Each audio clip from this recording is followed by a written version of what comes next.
يكلمهم الله يوم القيامة ولا يزكيهم ولا ينظر إليهم ولهم عذاب أليم. تین آدمی ایسے ہیں جن کی طرف اللہ قیامت میں رحمت کی نظر بھی اٹھا کے نہیں دیکھے گا, ان کے گناہوں کو معاف نہیں کرے گا, ان کے لیے دردناک عذاب ہے. 3 دفعہ آپ نے جملہ دہرایا تو حضرت ابو ذر غفاری بیٹھے ہوئے تھے, انہوں نے عرض کیا یا رسول اللہ خابوا وخسروا من هم یا رسول اللہ, یہ لوگ تو بالکل ہی برباد ہو گئے, تباہ ہو گئے, یہ کون لوگ ہیں؟ تو ان میں آپ نے ایک اس شخص کا نام ذکر کیا, فرمایا المنفق سلعتہ بالحلف الکاذب, جو جھوٹی قسم اٹھا کے اپنا مال بیچتا ہے. کتنی بڑی وعید ہے بھائی. آج ٹوپی کرانے کو ایک کمال سمجھا جاتا ہے, چونا لگانا, ٹوپی کرانا, یہی اس مارکیٹ میں یہی الفاظ چل رہے ہیں نا, الو بنا دیا, چونا لگا دیا, ٹوپی کرا دی, یہی کچھ چل رہا ہے. تو آپ نے تجارت کے دوران جھوٹ بولو بھائی, نہیں بولو, اس سے ارننگ کم ہوگی, جتنی ہوگی اس میں برکت ہوگی. دیکھو برکت ترجمہ نہیں ہے, کیونکہ انگریز برکت کو مانتے نہیں ہیں. برکت کیا ہے؟ ایک آم کی گٹھلی زمین میں لگائی, لاکھوں آم پیدا ہو گئے, حالانکہ نظر نہیں آ رہے تھے. تو اللہ نے قرآن میں فرمایا کہ اللہ ایسے لوگوں کے مالوں کو بڑھاتا ہے جیسے گندم کے ایک دانے سے 100 دانے پیدا ہوتے ہیں, ایسے اللہ تعالیٰ بڑھاتا ہے. ایماندار تاجر کا جو مال میں برکت اس سپیڈ سے ہوتی ہے, اتنی سپیڈ سے مال میں برکت ہوتی ہے. تو پہلا آپ نے التزام کرنا ہے کہ تجارت میں جھوٹ بولو بھائی, نہیں بول. رشوت دینا بعض صورتوں میں جائز ہے. کسٹم میں آپ کا مال پھنسا ہوا ہے, کسٹم کا جو آفیسر ہے وہ رشوت لیے بغیر مال کو کلیئر ہی نہیں کر رہا, اور آپ حق پر ہیں, وہ زبردستی کر رہا ہے آپ کے ساتھ. تو میں اس لیے جائز چیزیں بھی بتا دیتا ہوں کہ لوگ پھر کہتے ہیں یار 100% اسلام کے مطابق تو بزنس پھر ہمارے لیے ممکن ہے ہی نہیں. اب اگر کنٹینر آپ کا پھنسا ہوا ہے پورٹ پہ, کسٹم والے کہہ رہے ہیں کہ پیسے دو تو چھوڑیں گے, آپ کہہ رہے ہیں رشوت دینا حرام ہے, لینا بھی حرام ہے, تو اس کا مطلب پھر ظاہر ہے آپ کو یہ بزنس چھوڑنا ہی پڑے گا نا, وہ تو وہیں رہے گا قیامت تک, وہ ایلفی سے چپکا کے چلے جائیں گے.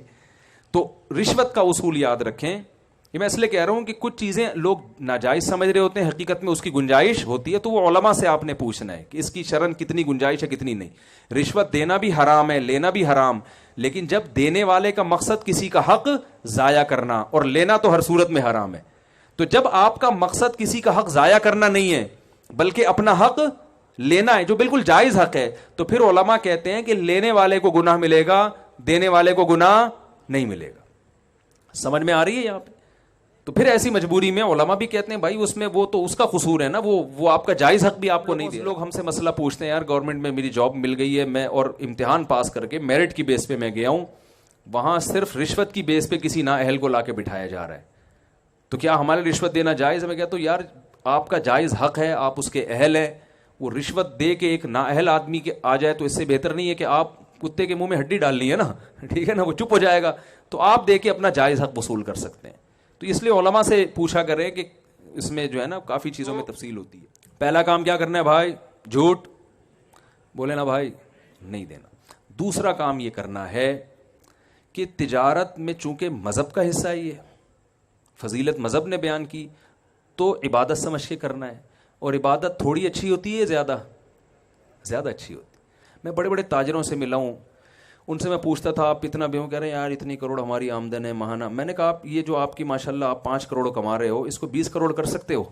کہہ رہے ہیں ہاں اگر پلاننگ کریں بیٹھ کے کریں تو 20 بھی ہو سکتی ہے, لیکن چھوڑو یار جب اللہ نے اتنا دے دیا تو کیا ضرور ہے. تو میں کہتا ہوں یہ آپ 5 کروڑ چونکہ اپنے پیٹ کے لیے کما رہے ہو, اس لیے آپ اس کو بڑھانے کی فکر نہیں کرتے. آپ 5 کروڑ کو پلاننگ کر کے اگر 20 پر لے جا سکتے ہو تو بھائی 20 پہ لے جاؤ. وہ 15 کروڑ میں تو مذاق میں کہتا ہوں مجھے دے دینا, مذاق میں ہے, حقیقت میں نہیں بھائی. وہ 15 کروڑ آپ اور اچھا کھا لو, آپ جناب مدارس بنا لو, آپ یتیم خانے بناؤ, آپ ہاسپٹل بناؤ, آپ ٹرسٹ میں دے دو, آپ ایک ٹرسٹ بنا لو. تو کیوں اپنی دیکھو غیر مسلم تاجر اپنی تجارت کو کبھی محدود بولے نا, یہودی کبھی کرے گا یار 5 کروڑ کما, چھوڑو یار, وہ کہے گا 5 کروڑوں کے 25 کیسے ہو جائیں. ہاں اس 5 کروڑ کو ہوس کی بنیاد پہ اگر 10 کروڑ کرنا چاہتے ہو, یہ شریعت میں پسندیدہ نہیں ہے. اور ہوس کی علامت ہے کہ پھر جائز ناجائز کی پرواہ چھوڑ دیتا ہے. جیسے ہمارے بہت سے سیاسی لیڈر ہیں, 5-5 ارب کے اثاثے ہیں, لیکن ان کی توند بھرنے کا نام نہیں لے رہی. وہ چاہ رہے ہیں کہ پھر دوبارہ آ جائیں. پھر تو اس پہ حیرانگی ہوتی ہے, بھائی تیرا پیٹ اتنا سا ہے, موت کا کوئی بھروسہ نہیں کب آ جائے. تو ایسے شخص کے لیے ضرورت نہیں ہے. اس کے لیے حدیث میں آتا ہے, نبی صلی اللہ علیہ وسلم نے فرمایا, جسے 2 ٹائم کھانے کو مل جائے, سر چھپانے کے لیے جگہ مل جائے, جسم کسی بڑی بیماری سے پاک ہو جائے, تو گویا پوری دنیا کی دولت سمیٹ کے اللہ نے اس کو دے دی ہے. تو اب ہوس کرنے کی اجازت نہیں ہے. تو اگر ہوس کی بیس پہ آپ 5 کروڑ بھی کما رہے ہو تو غلط ہے, اور ہوس کے بغیر 5 ارب بھی کما رہے ہو تو اس کو 10 ارب پہ لے کر آؤ آپ. کیونکہ دنیا کی لگام مسلمانوں نے اپنے ہاتھ میں لینی ہے. تو یہ لگام دنیا کی اپنے ہاتھ میں لینے کے لیے 8-10 کروڑ کی تجارت کافی نہیں ہے. تو بڑھاؤ اس کو. ہاں, اعتدال ضروری ہے کہ اتنا اس میں فکر نہ ہو جائے کہ نمازیں ضائع ہوں, صحت خراب ہونا شروع ہو جائے, بیوی بچوں کو ٹائم ہی دینا چھوڑ دیں. ایک ابھی واقعہ سامنے آیا, ایک صاحب سارا دن بزنس میں لگتا تھا ان کا. صبح جب گھر سے صبح نکلتے بچے سو رہے ہوتے تھے, جب گھر آتے تو بچے سو چکے ہوتے تھے, سارا دن دکان پہ. تو ایک دن بچوں کی آنکھ کھلی, امی سے پوچھ رہے ہیں یہ صاحب کون ہے جو بغیر پوچھے گھر میں آ جاتے ہیں. اور تو ایسا نہ ہو, وہ تو عبادت کرنے کی اجازت نہیں ہے اتنی زیادہ کہ آپ سب کے حقوق ضائع ہونا. تو بعض تاجروں نے ہوس میں, یہ نہیں کہ آخرت کے لیے, دنیا کی ہوس میں تجارت کو اتنا مسلط کر لیا کہ دماغ ان کا ہر وقت کھوپڑی ان کی گھومتی رہتی ہے, نہ صحت کی پرواہ, نہ ان کو بیوی بچوں کی پرواہ, پاگل ہو گئے. اجملوا فی الطلب وتوکلوا علیہ, حدیث میں آتا ہے کمانے میں اعتدال سے کام لو اور اللہ پہ توکل, کہ اتنے گھنٹے میرے لیے اس کام میں صرف کرنا میری صحت اجازت دیتی ہے, بس اس کے بعد اللہ پہ توکل کروں گا کہ اسی میں اللہ مجھے انشاءاللہ نواز دے گا. پلاننگ پہ زیادہ زور لگاؤ, ٹھیک ہے نا. زیادہ ہدف کس کو بنانا ہے؟ پلاننگ.